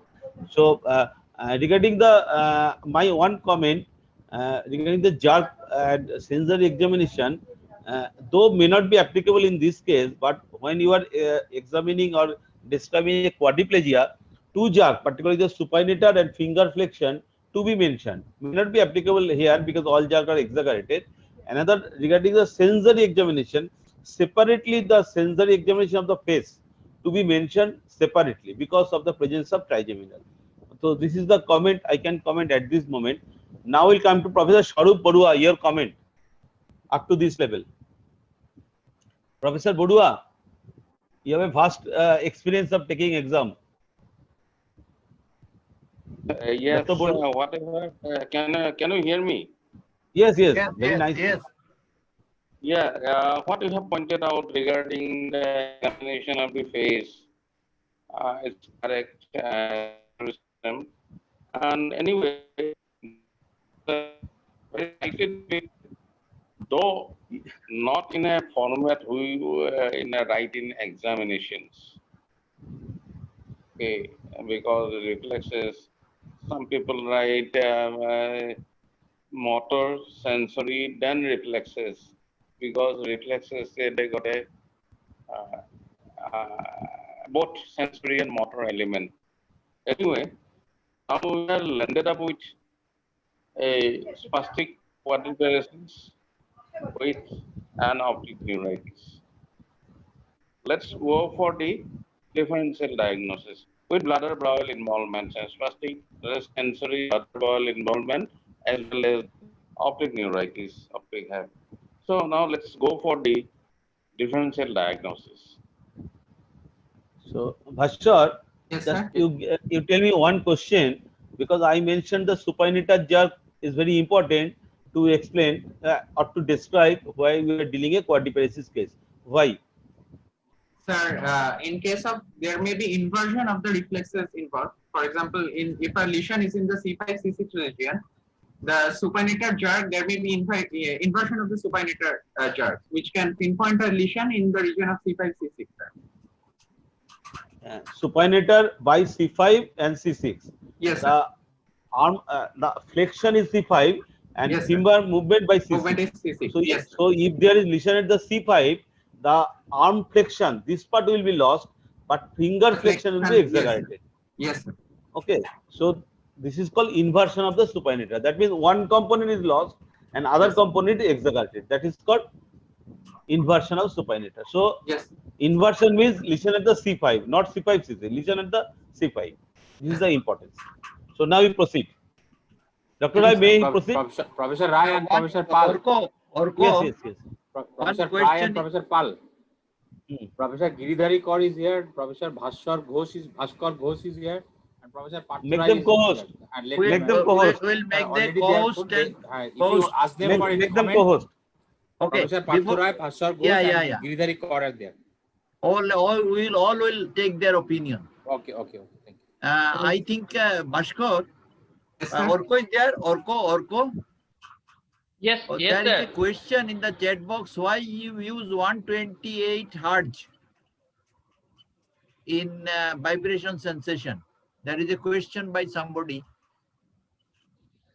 Sir, much more finer frequencies are difficult to be picked up by the peripheral nervous system. So, of course, more coarser one is selected. Coarser one is selected. Number one, I agree fully with you. Number two, whatever you do with the 128 frequency, you cannot keep it for more than 10 to 15 seconds. So you need a shorter duration to get the perception. Yes, sir. So as soon as you do it, one is this is the the more peripherally you go, you have to pick up these things. So the lesser number of frequency is necessary. That is the reason for using. Okay. He has also asked another thing. Can you again explain the cruciate hemiplegia? What you were actually telling? Again, just Yes, tell sir. two lines and finish up. It is nothing but it is the differential decussation of the pyramidal tract. What happens, if this is the brainstem, if we can imagine the brainstem over here, if I could draw, it would have been good. So, however, if at a level the fibers for the hands, they decussate proximally. So, at a point, the proximal fibers, the hand fibers have already decussated. However, the leg fibers haven't decussated at that point and they are decussating a bit more distant. So what happens if at that point where the hand fibers have already decussated but the leg fibers have not, at that point if there is some compression, so what happens? The hand fibers of the opposite side gets affected and the leg fibers of the same side gets affected. That's why there is cruciate paralysis, cruciate pattern of paralysis. Yes. One side already crossed, another side not crossed. the lesion Yes. at this level. Okay. Bhaswar, you proceed. Yes. Good evening. Am I audible? I am Dr. Giridhari. Yes, sir. Yes, sir. Most welcome, sir. So one thing about the vibration. So we use 128 because the vibration sense is such that lower the frequency, it is better felt. Yes. And Yes. auditory sensation, higher the frequency, it is better heard. So Yes. as we go for testing of hearing, we go for a higher frequency like 556 or like that. And for vibration sense, as it is for this to feel, this is a perception, but this is a vibratory perception, it is the lower frequency. So lower the frequency, it is better felt. Higher the frequency, it is better heard. So we use 128. And Okay. about Dr. Roy, you just mentioned about the crossed hemiplegia. Now, crossed hemiplegia, as I understand, is when there is a lesion in the, brainstem, or No, I am not asked for the cross. Crossed is different. Crossed is one-sided hemiplegia and opposite cranial nerve. cranial nerve That we palsy. call the crust. I No, asked that- for the cruciate. No, no, Cruciate yes, hemiplegia. but before With that, one side, right-sided upper Cruciate limb and left hemiplegia. lower limb. Yes, Left-sided yes. dual limb. Actually, It's okay, but I fully before- agree with Professor Giridhari Kaur. Initially, it was discussed as crossed. Actually, that should be Yes. cruciate, and there should be a It was- difference it between was- crossed it- and cruciate. Yes. crossed was I mentioned, did so I not am comment telling. at that time, but Professor Giridhari Kaur has rightly picked it up. Thank you. Less the Yes, number of the frequency, more is the size of this frequency wave. This we know the physics. Yes. The larger is the wave pattern, and these nerves can feel it better.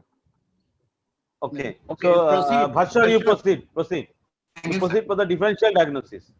Yes, sir. So the other system examinations were essentially normal with no Normal. respiratory, cardiovascular, gastrointestinal findings. So summarizing again, sir, the general examination of the patient was unremarkable. On neurological examination, the patient was found to have normal sensorium with no meningeal signs and symmetric spastic quadriparesis and loss of all modalities of sensation in limbs and trunk from the middle of neck downwards. All her deep tendon reflexes were exaggerated and her plantar responses were extensive bilaterally. She had decreased visual acuity in both eyes, but the right was more affected than the left. No RAPD was present and no evidence of other cranial nerve palsies were found. She also had evidence of UMN type of bladder and bowel involvement. Her single breath test count was 18. Her spine and cranium height to neck ratio was normal. There was no nerve thickening. The examination of the other systems was within normal limits.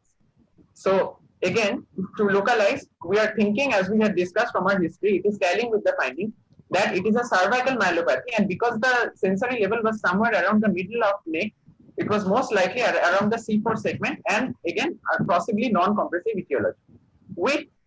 We had found with the possibility of a right-sided optic neuropathy. So coming to the possible etiologies, we are thinking of a demyelinative cause in this state, where it is either an infectious or a para-infectious cause, a connective tissue disorder like an SLE sarcoid Sjogren's, or it could be a primary demyelinative cause like multiple sclerosis or an NMO spectrum disorder. Because we found that. Yes, proceed. Proceed. Sir. Yes, sir. Because we found that the spine and cranium, there was no gibbus, no angulation, and no other evidence of any compressive etiology. We kept out the differential we had previous had of an acute presentation of a quad spine, and there was no suggestive associated neuropathy. So it was unlikely that the patient had a myeloneuropathy, and given the presentation, it was unlikely that a vitamin B12 deficiency could explain all this. So shortening our differentials, it was either a demyelinative, possibly a demyelinative cause, which was could be an infectious connective tissue disorder or a primary demyelinative cause. Okay, Professor Chatterjee has excuse raised me. hand. Yes, Oh, please. I was just, I may have missed. Have you mentioned the ophthalmoscopic findings? Yes, sir. Yes, ma'am. Sorry. I mentioned this. Okay, what was that? So it showed a right-sided hyperemic disc with blurred optic margin. The left eye showed normal findings. Okay. Oh, thank you. Any comment, Professor Chatterjee? So now I am asking Dr. Bhaskar.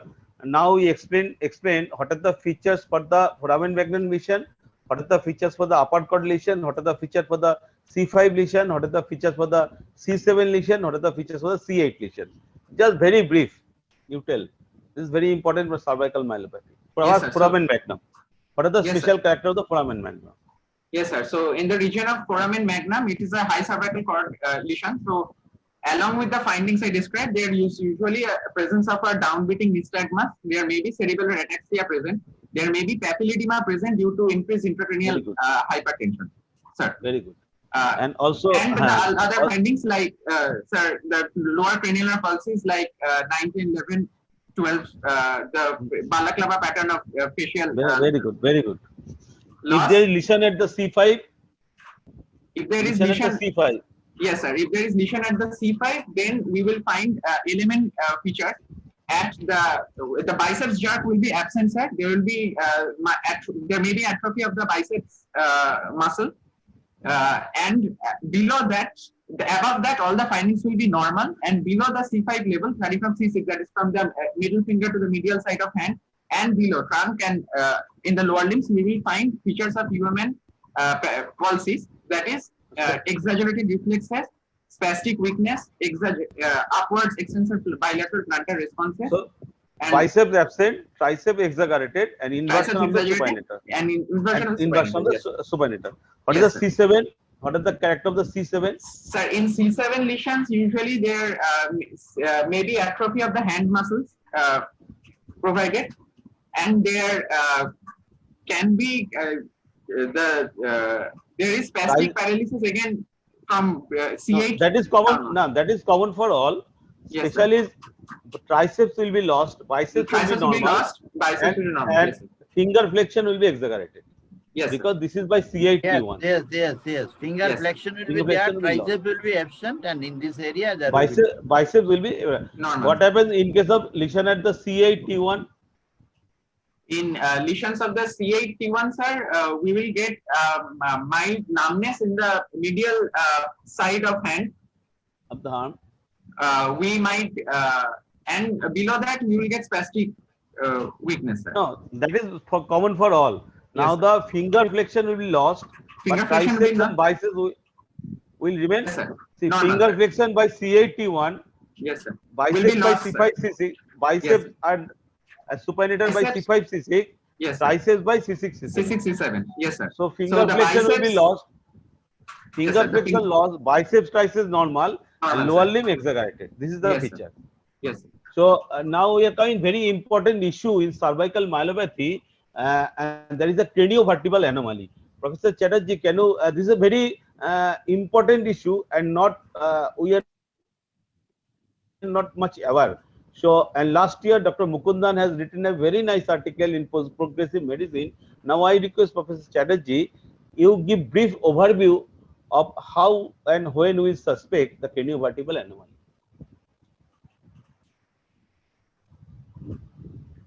Share your slide. Yes. It is with Bhaswar or separately? No, it is not with him. Is it visible? Okay, Bhaswar. No, slide not visible. Now, it is the same slide of the Bhaswar.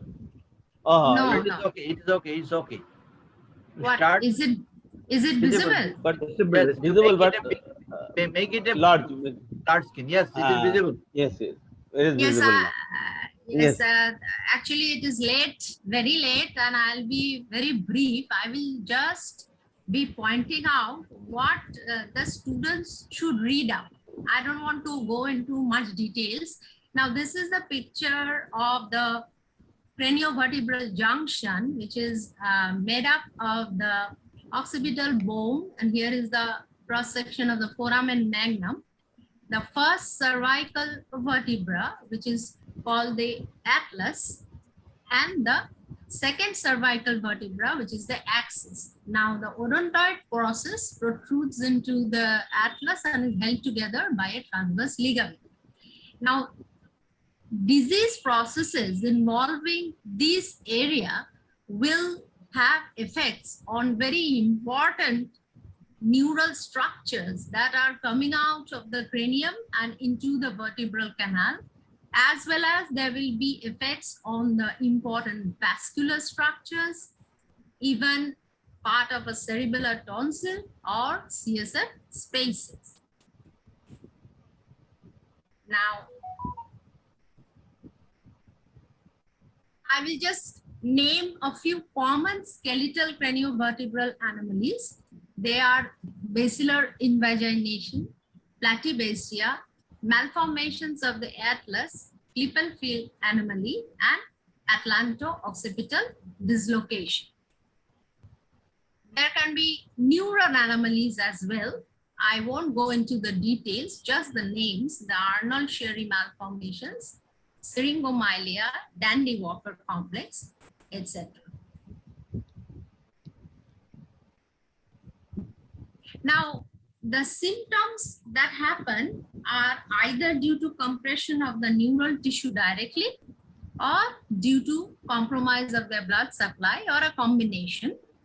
And usually when you suspect, you find a more or less, you can find a young person, though the range is from the first decade to the fourth decade, and the patient comes with pain in the neck, stiffness or restriction of movements. There can be symptoms of transient vascular events.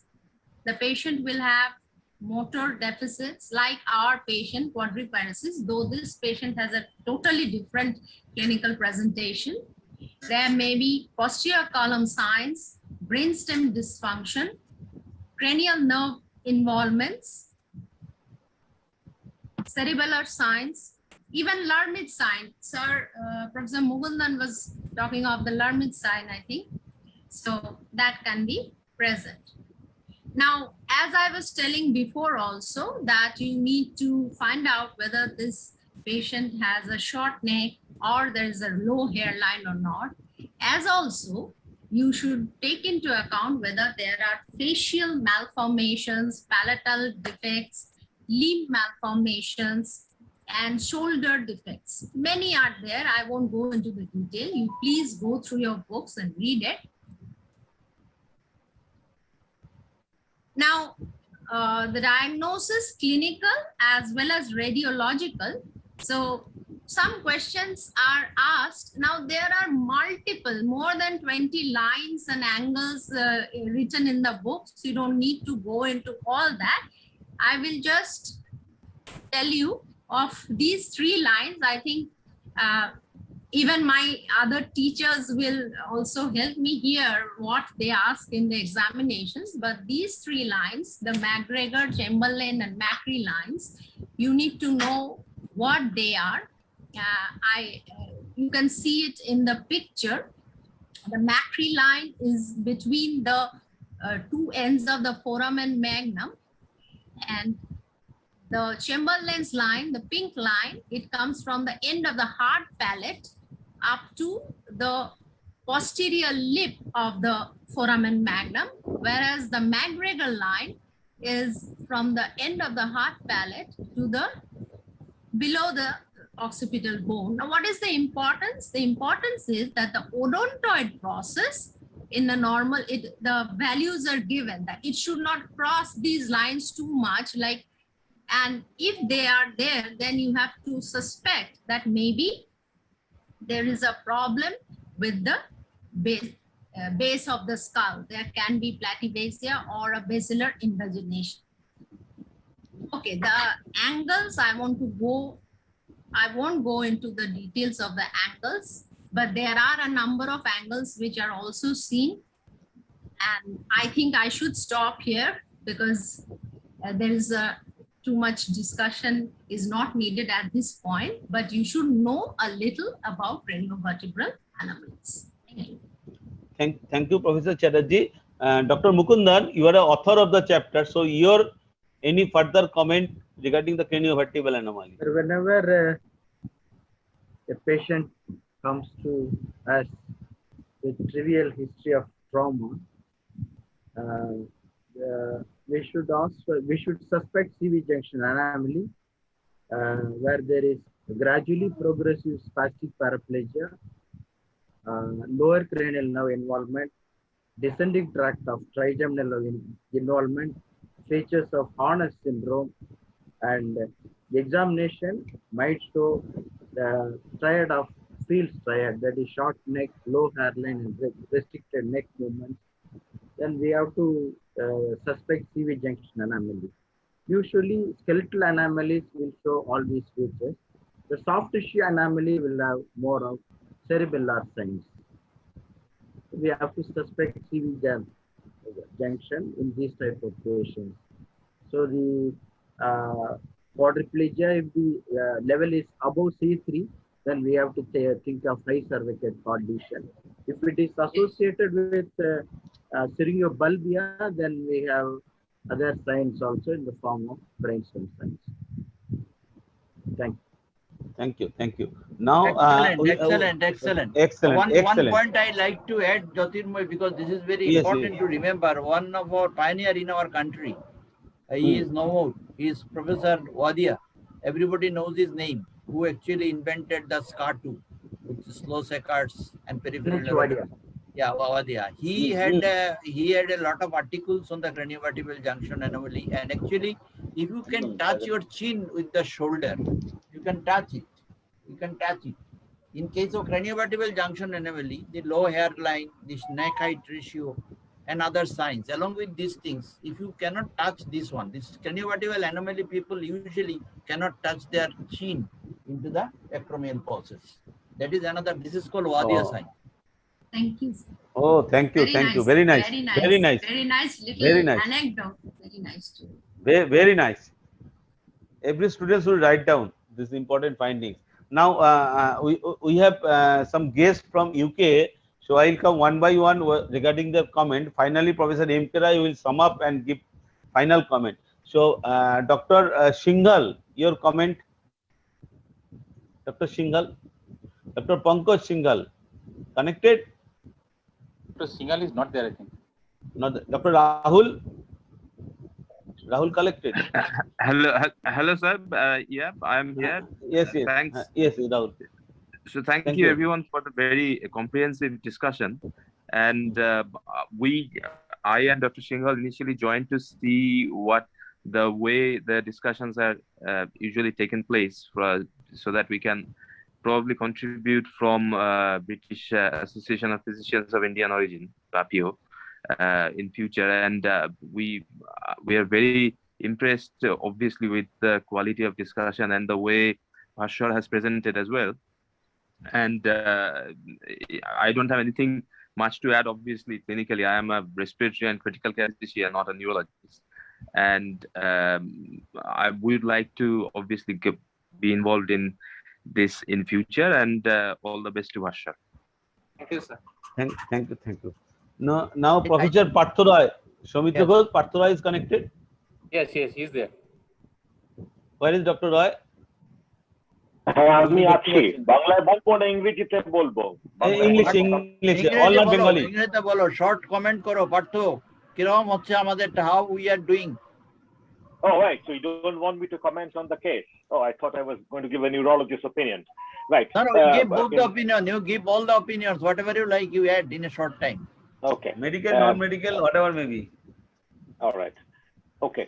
Well, my respects to Professor Mrinal Rai, Professor Mukundan, Jyotirmoy, and all my colleagues and contemporaries, as well as my juniors. I am extremely impressed by the quality of discussions I've been hearing through the entire Corona period. Particularly if you ask me to comment upon these two last sessions on paraplegia and quadriplegia, I left India in 1994, and I just went back to give an exam in GB Pant and in NIMHANS for my DNB in neurology. I can definitely assure that the quality of discussions exhibited by Bhaswar this week, and last week it was the lady Manali, is exemplary. And I think they have had the stamina and the perseverance and the knowledge depth to be able to counter stalwarts like Professor Jyotirmoy Pal and Professor Mrinal Rai, Professor Mugundan, Professor Chatterjee, and Professor Barua and Professor Kaur. So I'm really impressed by the standards of academics. And I think hats off to the organizers Professor Soumitra Ghosh and Professor Jyotirmoy Pal for leading all this through the API West Bengal branch. It has really been a shining showcase for all of India. And I wish I had all these privileges, and I would never have left India for 30 years if the neurology was available like this, at this level, when I was, leaving it because there were no DM seats then at that time for me. Right. So we should continue with this. We are exchanging. You are an eminent neurologist. From the neurological point of view, please encourage our PGT Bhaswar with your few words on neurological aspect of this case. And your few tips on this case. Yes. Okay. Yes, I've been taking notes as I do in Queen Square in the grand rounds. First of all, Bhaswar, I'd like to ask you that this patient had 5 months ago from the onset of the weakness, an episode of fever, headache, and double vision on right lateral gaze, for which he went on to ATD since January 2021 and was poorly compliant. Now, and then there was this right eye problem, and then was the paraplegia. You did not elaborate very much on that initial illness because we don't have the diagnosis as yet. But what was that episode? Was it a case of bilateral optic neuritis? Why was there fever? Why was there headache? I was just inquisitive for the signs and the symptoms and the therapeutic deduction at that time to lead to the diagnosis of tuberculosis. That's one. The second thing I'd like to talk about is basically when you talked about the right eye getting better after 2 months, the blurring of vision, was it sort of a gaze palsy, INO type thing, or was it optic neuritis? I know you have shown us afterwards that it's bilateral optic neuritis, haven't you? 6/9 and 6/18, with the right eye showing evidence of papillitis possibly. So that was my concept there. On the way, I picked up a clue from Professor Jyotirmoy Pal about the false localizing sign in the cervical region. I don't know the answer to that, so I would like to know about that. And we are very much into genetics in neurology. So I think family history was never taken in this patient. I'm not saying it's contributory, but I think we should make it a routine practice because genes and neurogenetics and genetics across the board has come up big time. So we have to, but where is the, thank you very much. Apologies. I missed that. Thank you very much. I appreciate so the I think issues raised by Professor Rai, because this very important question has been raised, whether it has any connection with the past history of tubercular meningitis and treated possibly, insufficiently. So whether it can be a direct complication of that or it is a different disease, just as a coincidence. So very important question, sir. Yes, and cranioval anomaly was a good revision because Professor Mugundan has given us a good video on the GMA online, and I have enjoyed attending it as well as hearing him firsthand. It's a very complicated area, but it's come of age. And so anyway, all I can say is I think we are doing very well, and I think all deserve a pat on our back, but we must keep the flag flying even higher. And I think our postgraduates have a lot to teach me, and I would love to work with you and learn with you. So good luck, and thank you for letting me speak. Thank you, Bharto. Thank you for your excellent comment. And 2 points which you have told, definitely Bhaskar will take care of those 2 points, and he will have definitely think, because we are already 10:30 it is. Now Professor Giridhari Kaur is here. Professor Giridhari Kaur is here. Giridhari Kaur, Sumituda connected? Yes, Professor Professor Giridhari Kaur is connected. Yes. Professor Giridhari Kaur, please comment, give us some encouragement to the students. No, it's a very nice presentation. I should say quite elaborate and exhaustive. So, ultimately, my question is, what is the final diagnosis?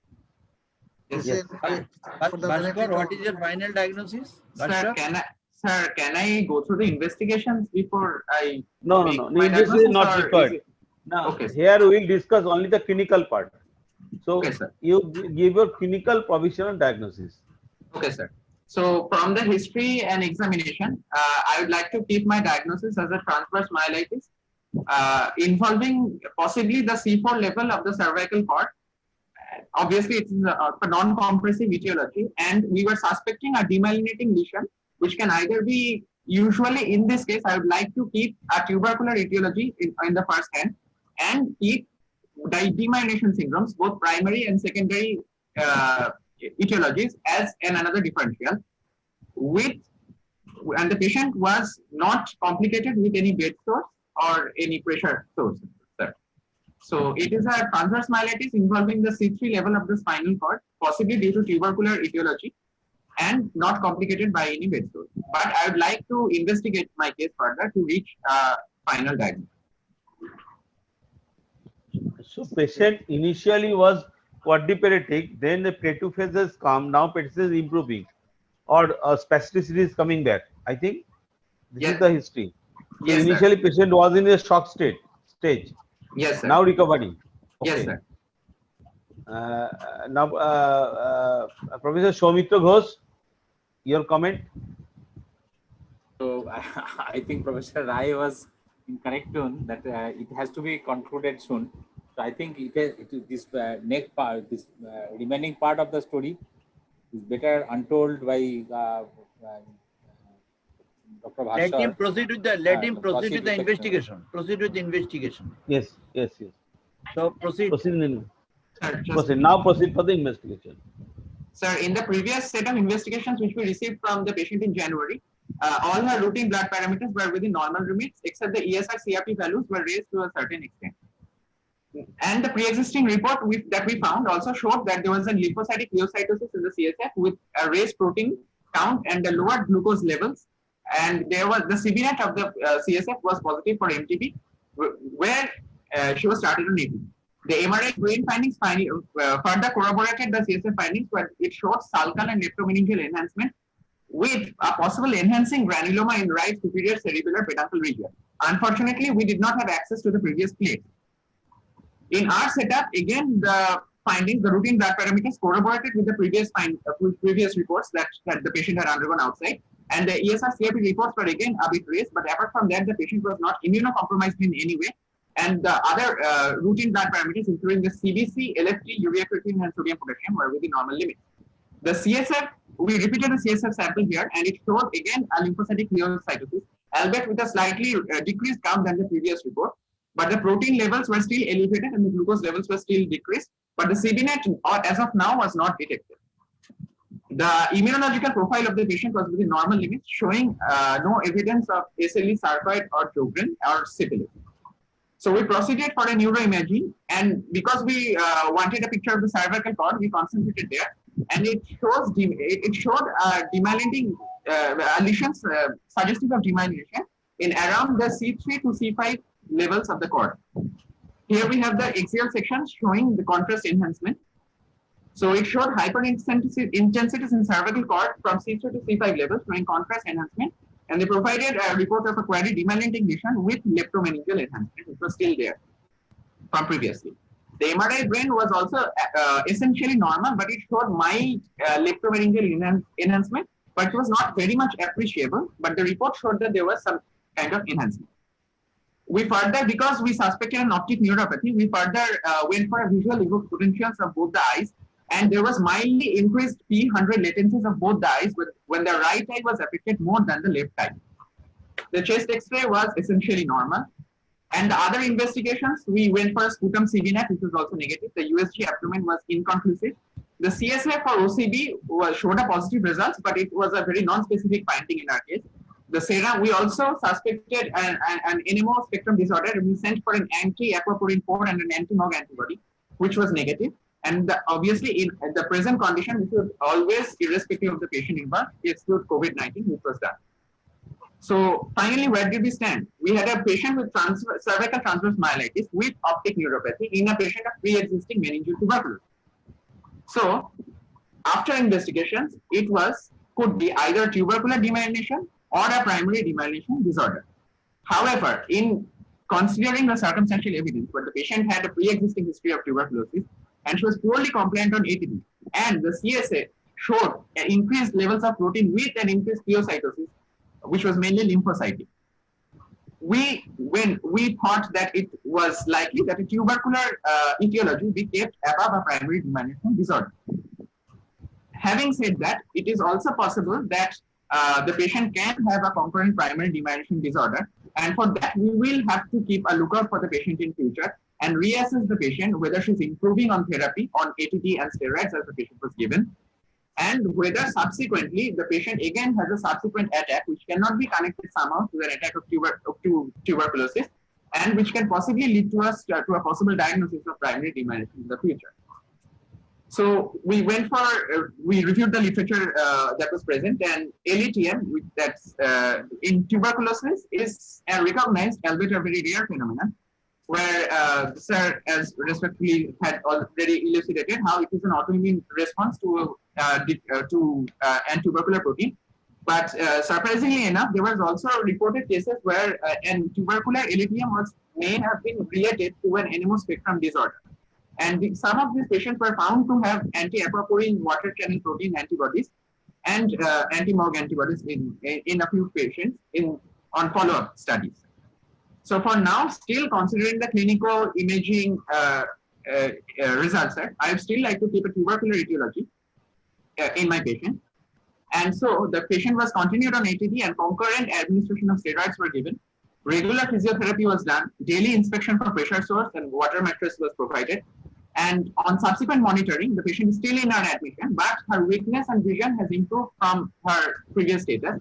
And she is still in admission, and we are going to follow up on the patient regularly. Thank you. Thank you, Bhaswar. You remove a screen series. Yes, sir. You remove, so your it is finished? Yes, sir. Anymore? Thank you. You remove the slides. Okay. So, can I ask a question? Dr. M.K. Roy. Yes. Yes, yes. Please. So, Professor Dr. Bhaskar Ghosh is here. Please comment.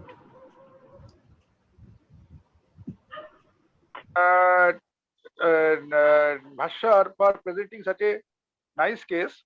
One thing I want to ask is that whether it can be a tubercular myelitis rather than a demyelination, because your CSF report, your sugar is low, cell is high, protein is raised. So instead of tubercular demyelination, if you put it as a tubercular myelitis, and the chances of getting myelitis in this case is more because it can be a hematogenous spread, or already there is tubercular meningitis. So what's your comment? Yes, sir. So yes, it is obviously a more common finding that direct tubercular invasion of the spinal cord is obviously a more common diagnosis than a tubercular demyelination. Sir, but we cultured the CSF, and the CBNet report of the CSF was also negative, which was a point that stood out against a direct tubercular invasion of the spinal cord. And there was no obvious, the imaging did not show any obvious evidence of granuloma or any necrotic changes in the spinal cord. It was more favoring a demyelinating lesion in that case, from the imaging point of view, sir. Also, from the clinical point of view, one thing I'd like to say that the optic neuritis of the patient that the patient had complained of previously, it had improved spontaneously to a certain extent, even without giving any special kind of support. So that kind of fitted with a diagnosis of demyelination, because we often see a waxing waning pattern in case of demyelinating lesion, sir. But yes, sir, I would still like to keep a tubercular, direct tubercular myelitis as a diagnosis of this patient with equal importance, sir. Okay, Bhaskar, thank you, Bhaskar. Bhaskar, have you got any comment on that way that we are teaching? Is it okay? Do you think yes, so? Sir. Or anything is to be added, or something is to be subtracted? Modified, or something to modify. Any, because you are a teacher for a long time in the BRC. So do you like to add something on that point? No, I think the format is excellent, and the way things are getting discussed, I think nothing more can be added to the way it was presented today. Particularly, it was a very difficult subject, cervical cord lesion, and it was discussed in a nice way. So I think it is very good. And only thing is that what Jyotirmoy lastly did is that just give the diagnosis so that ultimately everyone gets satisfied what actually we are dealing with. Although it is a clinical case, it's okay. But after that, a short 1 or 2 slides for diagnostic confirmation more helpful in impression. Thank you, Bhaskar. Thank you. Thank you. One information: the whole video will be put in the Jima tube very soon. You can see in the again you can read it. And the important issue after each discussion, we'll take a write up and we'll put in the Bengal Physicians Journal or Jima. Such as this issue, bladder dysfunction, I requested Dr. Mukundan to send an article and I will publish in the BPJ. Excellent. Lastly, I will ask Orko Chakravarti, who was all along with us in spite of his Very nicely. scheduled duty, he was with us. So Orko, can you have any comment or anything else from your neurology department, because you were a part of Orko last 2 days contributed a lot to the students. Very much Thank you, impressed. sir. Thank you, sir. I am very much impressed. I am getting an extended time of being with you, being under the guidance of you. M.K. Roy sir, sir, I had the fortune of being under him for the last 3 years, and still I am getting his guidance. And sir, Professor Jyotirmoy Pal sir, also a big source of guidance for all of us. I would like to also thank Professor Soumitra Ghosh and Nandini ma'am also for their excellent guidance. And I am very privileged to be in this session also. Professor Soumitra Ghosh. Soumitra Ghosh is here. Professor Soumitra. Yes. Soumitra Ghosh. So Professor Soumitra Ghosh. Yes, I must congratulate Bhaswar for presenting the case so lucidly, confidently, and taking care of all the aspects of a neurological presentation. It was a difficult presentation, but he has made it lucid. And I will just congratulate all the teachers, the teacher of the teachers, Professor M.K. Rai, Professor Jyotirmoy Pal, Professor Nandini Chatterjee, and all these overseas doctors, Dr.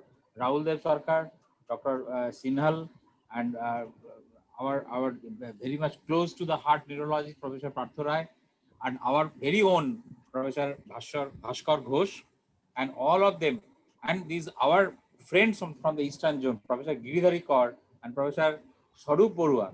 They have just made this program very much enriched.